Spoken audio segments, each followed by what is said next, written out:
Who is on my molecule, taking control of our environment?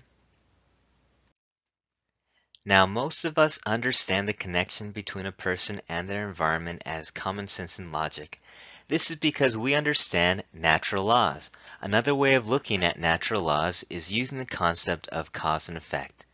Now, as the name implies, it means that for every cause, there is an effect. There can be no cause without an effect, and no effect without a cause, meaning everything that happens must happen for a reason.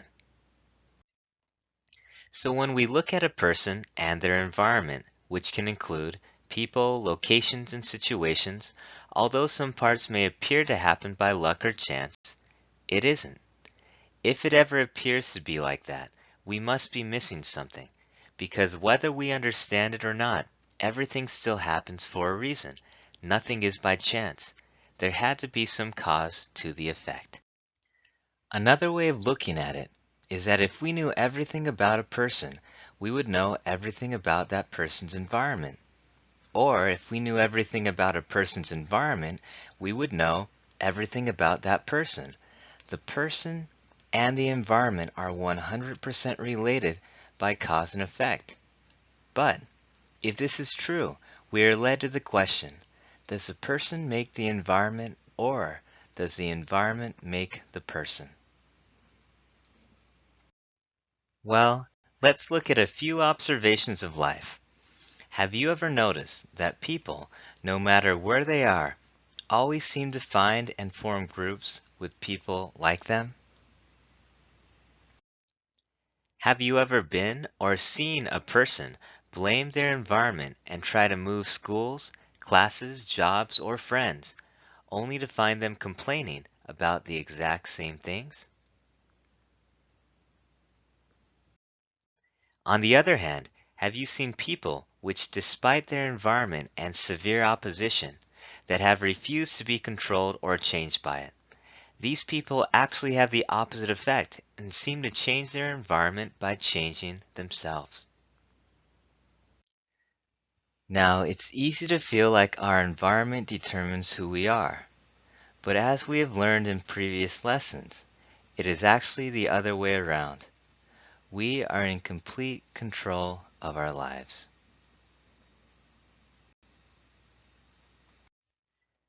Still not convinced? Well, let's look at two extremes.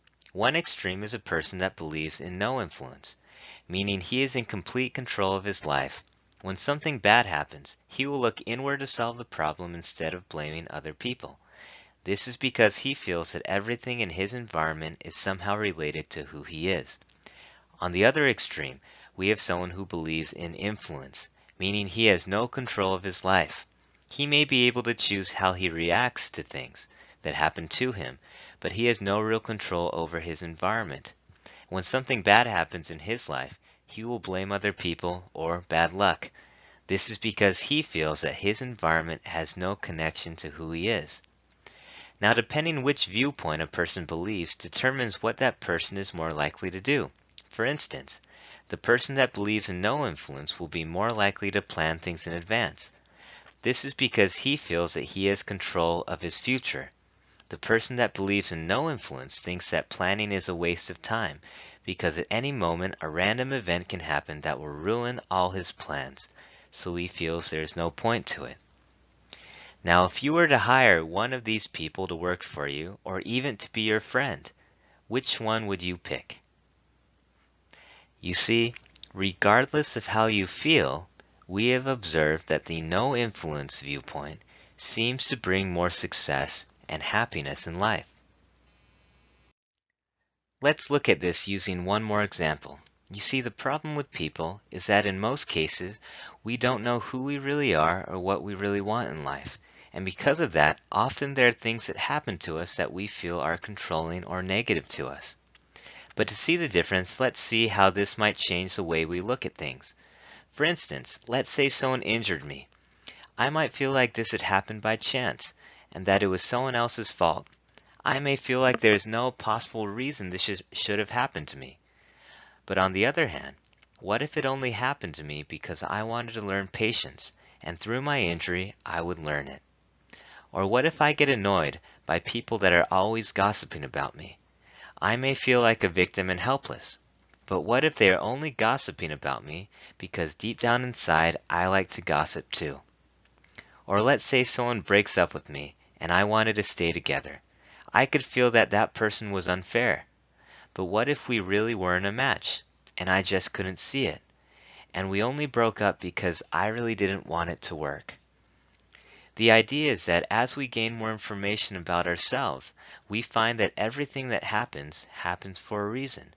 And we begin to realize that our environment doesn't happen to us, but it is made by us. It is a reflection of who we are.